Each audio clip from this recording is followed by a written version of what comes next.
Word power में आज का पहला वर्ड जो है वैम्प, WAMP, वैम्प। थोड़ा जो वोकेबलरी वाला पार्ट है, जो वर्ड पावर है, इसको थोड़ा बढ़िया से पढ़िएगा, इसको रोज का रोज पढ़िएगा। अब मैं आपको वोकेबलरी ऐसे पढ़ा रहा हूँ, मैं पढ़ा नहीं रहा हूँ, समझा रहा हूँ, कहानी टाइप बता दे रहा हूँ, तो उसको थोड़ा, क्योंकि ये हार्ड पार्ट होता है। ग्रामर में तो कोई दिक्कत नहीं होती, ग्रामर एक बार सीख जाएंगे पूरा कंप्लीट हो जाएगा, क्योंकि उसके रूल है। ये थोड़ा अब जानते हैं वर्ड मीनिंग है, ध्यान में रखने वाले हैं, ठीक है। और जितने भी मैं आपको लिखा रहा हूँ सारे प्रीवियस ईयर के हैं, जो पूछे जाते हैं यही रिपीट होता है, क्योंकि वर्ड तो बनेगा नहीं, जो है वो तो 4-5% नए वर्ड्स आगे दागे, बाकी वही रिपीटेड होते हैं। वैम्प पहला ही वर्ड, वैम्प मतलब होता है मोहिनी, पहला ही वर्ड बहुत अच्छा है। वैम्प मतलब क्या होता है? मोहिनी। मोहिनी मतलब जो मोह ले, जो आपको फिदा कर दे। देखिए अ वुमन, अ वुमन बहुत खतरनाक इसका डेफिनेशन है। A woman who, a woman who uses her beauty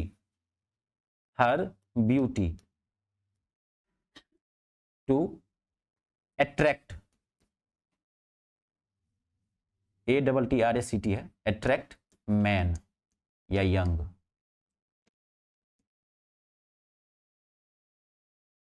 गहराई में मत चले जाना, हाँ सिर्फ शादी कर तक ही ध्यान रखना है। कुछ महिलाओं को देखते होंगे अपने ब्यूटी का इस्तेमाल करते हैं कि हमें लड़के देखें, पुरुष देखें, होता है वो सज सवर के निकलती ही है दूसरों के लिए, भाई माहौल हमारा बना रहे, ठीक है। उसे क्या बोलते हैं? वैम्प बोलते हैं। अच्छा, कभी कभार यहाँ पे मैंने एक बार देखा अट्रैक्ट के बदला में देता वहां पे एक्सप्लॉइट, एक्सप्लॉइट ये और खतरनाक हो गया। एक्सप्लॉइट मतलब शोषण करना, जानबूझ के इंटेंशनली आपको बर्बाद करने में लगी हुई है, मोहिनी है मोहिनी। वैम्प लेडी है ना। ये सिर्फ लेडी के लिए नहीं है, प्रॉपरली लेडी के लिए यूज करते हैं, गर्ल के लिए भी आप यूज कर सकते, कहीं भी यूज कर सकते हैं, इसका बहुत बड़ा दायरा होता है। अगला, ठीक है, बहुत इंपॉर्टेंट वर्ड है अगला, डेम, DAME। एक होता है डैम, DAM, एक क्या होता है? डेम, डी, बहुत इंपॉर्टेंट है। आप जो कॉम्पिटिटिव इंग्लिश क्या होती है, यानी कॉम्पिटिटिव इंग्लिश एक नोबलिस्टिक इंग्लिश होती है, हाई लेवल इंग्लिश होती है। मैंने आपको बेसिक इंग्लिश में बताया था ना कि इसके वर्जन बहुत होते हैं। एक नॉर्मल इंग्लिश होती है, बात को समझ रहे हैं। एक होती है हाई लेवल इंग्लिश, हिंदी में भी होता है ऐसे, संस्कृत में भी होता है, नहीं होता है तो वो तो हर तरह की चीजें आपको सीखनी पड़ेगी। तो डैम मतलब होता है गृहिणी, गृहिणी समझते हैं, मैं हिंदी भी लिख देता हूं, हाउस वाइफ को बोलते हैं। यस, समझिए इसका मतलब क्या हो गया? House wife.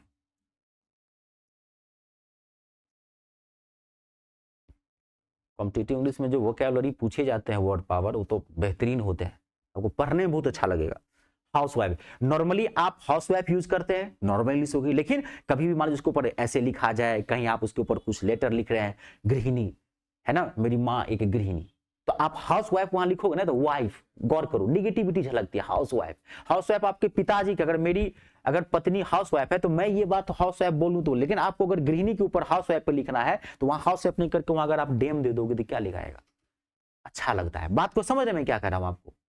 बात सुने, आप देखो मैनेजर और हैंडलर दोनों वर्ड सेम है। मैनेजर मतलब क्या? जो मैनेज करता हो, उसी को स्लैंग वर्ड में क्या कहते हैं? हैंडलर। नहीं, अब बैंक मैनेजर को बैंक मैनेजर ही कहोगे तो अच्छा लगेगा, उसको बैंक हैंडलर। अच्छा, तो लगे कौन आतंकवादी है ये बैंक का, कितना खराब लग रहा है। मैनेजर बोलते हैं, इट्स अ लीगल वर्ड। बात समझ रहे कि नहीं? ये अंतर होता है। हाउस वाइफ, मान लीजिए मेरी पत्नी है तो मैं अपनी पत्नी के बारे में बोलूं कि my wife is a house wife, तो अच्छा लगेगा। आप मेरी पत्नी के बारे में बोले तो अच्छा नहीं लगेगा। आपके पिताजी आपकी मम्मी के बारे में बोले तो बेटर बात है। तो इसलिए ये सब कुछ लिंग्विस्टिक वर्ड है जो आपको आगे चल के बहुत काम आता है इसमें। क्लियर है? जानते हैं जो अनसीन पैसेज होता है ना, जो एक स्टोरी लिखी रहती है, यही वर्ड शब्द रहता है। बच्चे को हवा नहीं लग रहा है कि डेम होता क्या है, तभी तो आपको पूरा कॉम्बो टाइप होता है। पूरी चीज पढ़ेंगे सिस्टमैटिक वे से, तब जाकर के पूरी इंग्लिश कवर होती है। अगला, नेक्स्ट वर्ड क्लियर है? अगला बेहतरीन वर्ड है अगला भी, बास्टर्ड, BASTARD। ये गाली है, रुक जाना पर लिख लेना। बास्टर्ड, दो वर्ड साथ ही लिखूंगा, बास्टर्ड। और नेक्स्ट वर्ड है आपका लेजिटिमेट, LEGI, LEGITIMAT। और स्पेलिंग पे भी थोड़ा ध्यान रखना, मैं बोला हूं कि स्पेलिंग एरर में यहीं से मिलता है। लेजिटिमेट, LEGITIMAT, ठीक है। ठीक है। बास्टर्ड, बास्टर्ड मतलब होता है नाजायज औलाद, नाजायज, हाँ हाँ, औलाद, नाजायज संतान, अवैध, अवैध संतान। यस, मैं हिंदी भी ठीक कर देता हूं, टेंशन मत लो। लेकिन इंग्लिश में तो लैंग्वेज तो आपको इंग्लिश में ही समझना पड़ेगा, ये तो मैं समझने के लिए बोल दे रहा हूँ, थोड़ा हिंदी वाले को फायदा हो जाएगा, एक बार में समझ जाएगा नाजायज है। हिंदी फिल्मों सब में गाली पढ़ देता है, अक्सर पुराने फिल्म देखें तो सुनील शेट्टी ज्यादा गाली पढ़ता है, बास्टर्ड नहीं पढ़ता है, बास्टर्ड। अब समझ गए, नाजायज संतान। नाजायज संतान मतलब क्या, ध्यान देखना, बहुत इंपॉर्टेंट वर्ड है। नाजायज संतान मतलब क्या हो गया, नाजायज औलाद, अवैध, ठीक है। तो लिखिएगा, a child born of unmarried parents, a child, a child born, born of unmarried parents.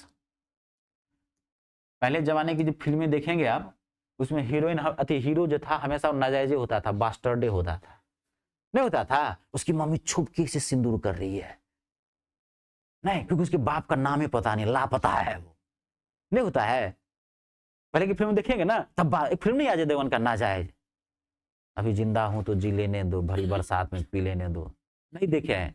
अब पुराने आप कहाँ देखेंगे, आप लोग तब इस जनरेशन के लगा, हम लोग बहुत भयंकर। तो उसकी नाजायज फिल्म का नाम है अजय देवगन नाजायज रहता है, उसको कोई बोल देता है नाजायज, अजय देवगन का आंख लाल हो जाता है, मुझे नाजायज बोलता है, तब अपने माँ को कोसते रहता है। ठीक है। तो आप डिफिनेशन समझिए, नाजायज का मतलब क्या होता है, a child born of unmarried parents. अब आप देखो, अभी रुक जाना, एक लीगल वर्ड है ये। तो आम जनभाषा में तो लोग गाली के तौर पर इसको बास्टर्ड बोल देते हैं, कोई दिक्कत नहीं है।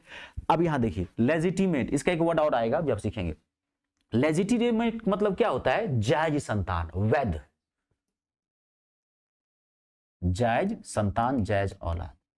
अब इसका डेफिनेशन क्या हो जाएगा, और child born of married parents, इसमें क्या लगा देंगे, मैरिड, और child born of married parents.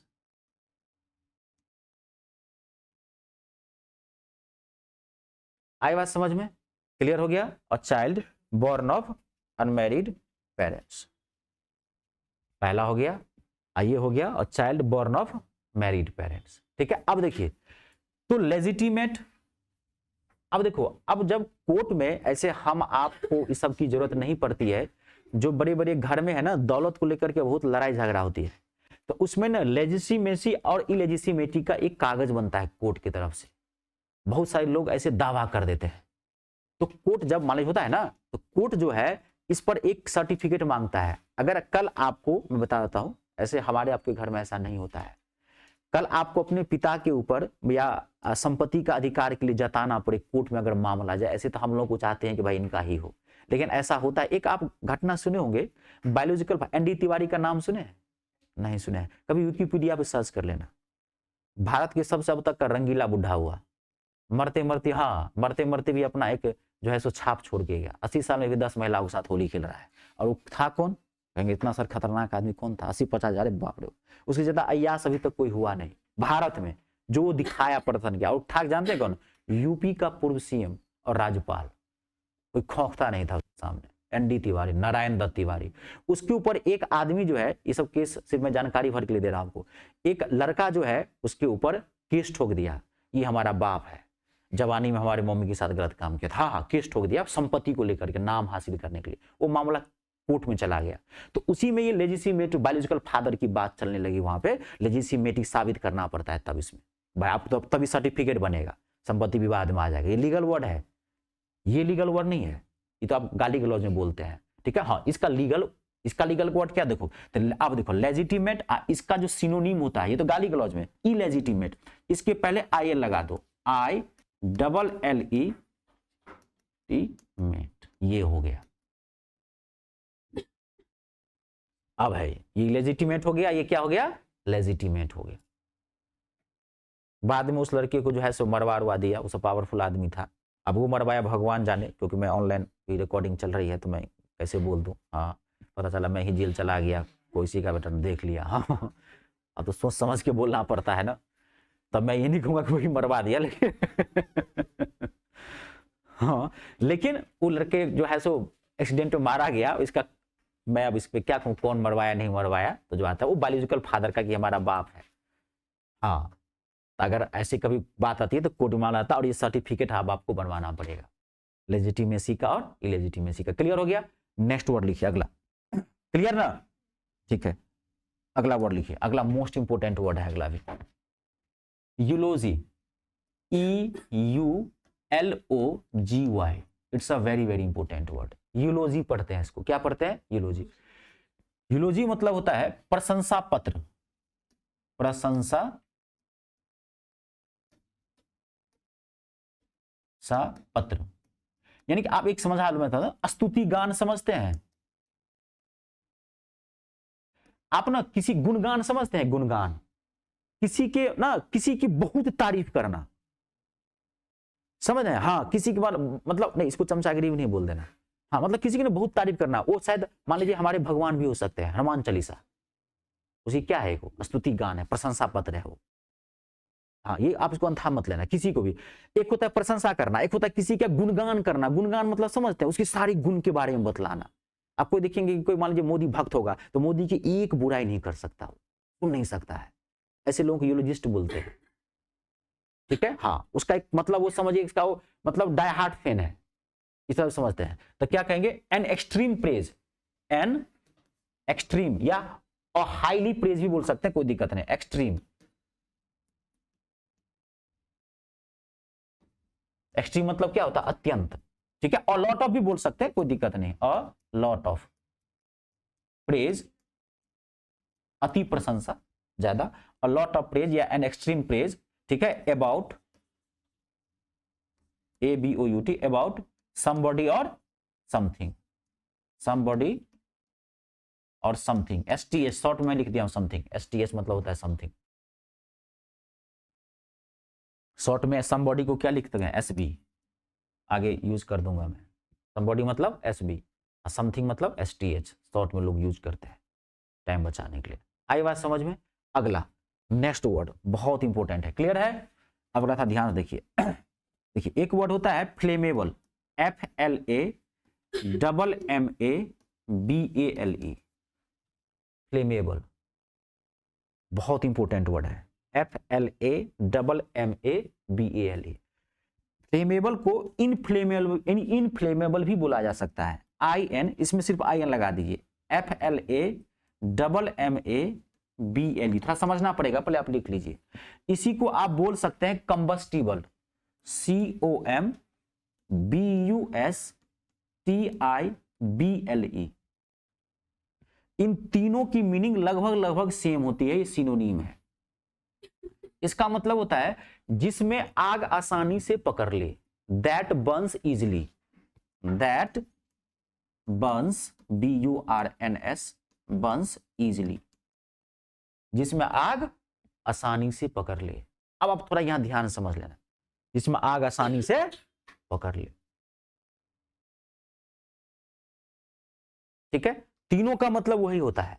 अब आप ध्यान से समझिए, यहां पे फ्लेमेबल और इनफ्लेमेबल में थोड़ा सा अंतर है, मीनिंग सेम है, सिनोनिम है ये, लेकिन फ्लेमेबल, इनफ्लेमेबल, इनफ्लेमेबल मतलब होता है हाईली फ्लेमेबल, जिसमें आग बहुत तेजी से पकड़े। अब जैसे अंतर समझिए, पेपर और पेट्रोल, कागज है कोई, तो कागज में भी तेजी से आग पकड़ता है, लाइटर जलाओ धड़ से आग पकड़, लेकिन उसके कंपैरिजन में पेट्रोल में बहुत तेजी से आग पकड़ लेता है। जलता तो दोनों है बस में, तो जो बहुत तेजी से जलता है उसमें धड़ाक से आग पकड़ ले, उसको क्या बोलते हैं? इनफ्लेमेबल। अक्सर जाओगे तो आप लिखा रहता है वहां पेट्रोल पंप पकड़ेंगे हाईली इनफ्लेमेबल, या सीधे लिखा रहेगा इनफ्लेमेबल, अति ज्वल। अब हिंदी भी समझ लो, इसका मतलब होता है ज्वलनशील, इसका मतलब क्या होता है? अति ज्वलनशील। हिंदी वाले थोड़ा आप समझ सकते हैं। कंबस्टिबल, जिसमें आग आसानी से पकड़ ली, तीनों चीज सेम है। कभी भी इसका ये अपोजिट वर्ड मत, अक्सर स्टूडेंट कंफ्यूज कर जाते हैं कि इनफ्लेमेबल का अपोजिट क्या होता है? इनफ्लेमेबल नहीं, ये अपोजिट वर्ड नहीं है, सिमिलर वर्ड है। तो अब इनका अपोजिट वर्ड क्या होता है? उल्टा। तो इसमें आप ना नॉन लगाओगे, जैसे नॉन कंबस्टिबल, नॉन कंबस्टिबल। ठीक है, नॉन फ्लेमेबल, सब में नॉन लगा दो, NONE, non, NON, non flammable, non flammable, जिसमें आग आसानी से नहीं पकड़े। बात को समझ गए? ये क्या है? नॉन कंबस्टिबल है, जिसमें आग पकड़े नहीं, आसानी से नहीं पकड़े। लिख लीजिए that burns not easily, that burns not easily. आई बात समझ में? क्लियर है? कंप्लीट। अगला वर्ड नेक्स्ट। अब देखो, एक तो हार्ट होता है HEAART, ठीक है। मैं आपको बहुत सारी चीजें बताऊंगा, अभी तो स्टार्टिंग किए हैं, इसमें कंफ्यूजिंग पेयर ऑफ वर्ड्स में भी आएगा, ठीक है। तो एक तो हार्ट होता है, जो दिल होता है, हृदय होता है, और एक हार्ट होता है HURT। हार्ट मतलब होता है चोट, किसी को दुख पहुंचाना, चोट पहुंचाना, हार्ट है। यू हर्ट मी बोलते हैं कि नहीं बोलते, ठीक है। और एक होता है हार्ट, जो अभी आप लिख रहे हो HART। It's a very very important word, HART, heart. ये भी खतरनाक वर्ड है। जानते हैं क्या होता है हार्ट का मतलब? एन एडल्ट, कभी भी एडल्ट वर्ड को गलत मत समझना। एडल्ट आते ही माइंड में गलत आ जाता है, हाँ, दिमाग में गलत चीजें भर जाती है, हाँ, पोर्नोग्राफी माइंड में आता जाता होगा, उतना तो आप मैच्योर्ड है, ठीक है। Adult it's not a pornography related. Adult मतलब जानते हैं बालिग, साइंटिफिकली जो मैच्योर्ड हो जाता है उसे बोलते हैं एडल्ट। ये आपके कार्ड पे लिखा रहेगा एडल्ट, वयस्क। हाँ, लोग बच्चा बोलता है एडल्ट, ये सुन के एडल्ट मजा आने वाला नहीं है, हाँ, सुनने वाली कोई बात नहीं है, समझ गए ना। हाँ, एडल्ट मतलब होता है जो वयस्क हो, यानी कि जो मतलब ये समझो जो संतान को जन्म देने सक्षम हो, साइंटिफिकली जो मैच्योर्ड हो, चाहे लड़का हो चाहे लड़की हो, चाहे वो कोई जीव भी हो, उस सबको भी एडल्ट बोल सकते हैं। अब इसलिए लिखा गया है, आया हुआ है तो इसलिए बता रहा हूं, एडल्ट लिखा रहता है वहां पे, माइनर वो नहीं। अब जैसे कोई 12 साल का बच्चा है, 10 साल का बच्चा, उसको माइनर बोलिए। अब जो साइंटिफिकली कैपेबल है, किसी शिशु को जन्म दे सकता है या जन्म दे सकती है, उसको एडल्ट बोला जाता है, समझ गए ना। An adult male of deer. ये डियर जानते कौन? हिरन वाला deer. It's a common word. एक तो डियर होता है DEAR, वो अभी नहीं, उसका मतलब प्यारा होता है। अभी आप किसका लिख रहे हैं? DEER। तभी नहीं, कॉम्पिटिटिव इंग्लिश है ना, ऐसे बहुत सारे डीप से समझना पड़ेगा, रटने से कुछ नहीं होगा। तो एक DEAR होता है डियर, वो तो मान लीजिए कि वो तो जो प्यारा, वो तो हम आपके लिए यूज करते हैं डियर, है ना। यहाँ डी है तो DEER, हिरन जो होता है, ये दोनों के लिए यूज करते हैं, मेल के लिए भी और फीमेल के लिए भी। जैसे मैंने पिछली क्लास में भी आप लोगों को चर्चा किया था, एक वर्ड आपको याद होगा तो रैम के लिए यूज किया था, जैसे सिप, SHEEP, सिप मतलब क्या होता है? भेड़। तो ये दोनों के लिए यूज कर सकते हैं, मेल के लिए भी फीमेल के लिए भी। इंग्लिश में कुछ वर्ड्स ऐसे हैं जिसका मैस्कुलिन और फैमिलिन नहीं बना है। अब बात को समझिए, एक्टर का एक्ट्रेस होता है, डायरेक्टर का डायरेक्ट्रेस होता है, प्रिंसेस का प्रिंसेस होता है, लेकिन आप समझ रहे कि नहीं? इसमें मान लीजिए कोई पूछे डॉक्टर, तो डॉक्टर का डॉक्टरेस होता है क्या? इंजीनियर का क्या होगा? इंजीनियरेस। सब में ESS लगा देंगे। सर्वेंट का क्या होगा? सर्वेंटेस। तो डॉक्टर का डॉक्टरेस नहीं होता है। तो आप चाहे लड़का हो चाहे लड़की हो, दोनों को डॉक्टर ही बोलते हैं, लेकिन कभी आपको बात क्लियर करनी हो तो उसके पहले ही लगा देते हैं और सी लगा देते हैं, या मेल डॉक्टर या फीमेल डॉक्टर। आई बात समझ में? तो आपको कभी भेड़ और भेड़ी के बारे में बोलना हो तो आप नॉर्मली तो सिप, अब इसमें ही सिप लगा दीजिए, सी सिप लगा दीजिए, लेकिन इनके लिए दोनों प्रॉपर वर्ड भी बताया। एक रैम बताया था, RAM याद है, एक यू बताया था। तो deer it's a common word, आप दोनों के लिए यूज कर सकते हैं, लेकिन जब इसको डीपली जाएंगे, क्योंकि मेल फीमेल दोनों वर्जन होगा ना। आई बात सुने? तो हार्ट कौन सा होता है? Male version. मेल में भी कौन? जो छोटा बच्चा होगा वो नहीं, वहां लिखा रहेगा, और माइनर मेल ऑफ हार्ट, समझ देखिए ना, और माइनर मेल ऑफ डियर। तो माइनर वाला मत मारना, कौन सा वाला मारना आपको? एन एडल्ट वाला। एक ये समझ लो, हिरनी की पति, हिरनी का पति समझ लो, पति है ना हुआ ये अपनी भाषा में, हस्बैंड ऑफ सी डियर, याद रखने के लिए। आई बात समझ में? कंप्लीट है। चलिए आज यहीं तक रहने दीजिए, आज की क्लास यहीं संपन्न होती है।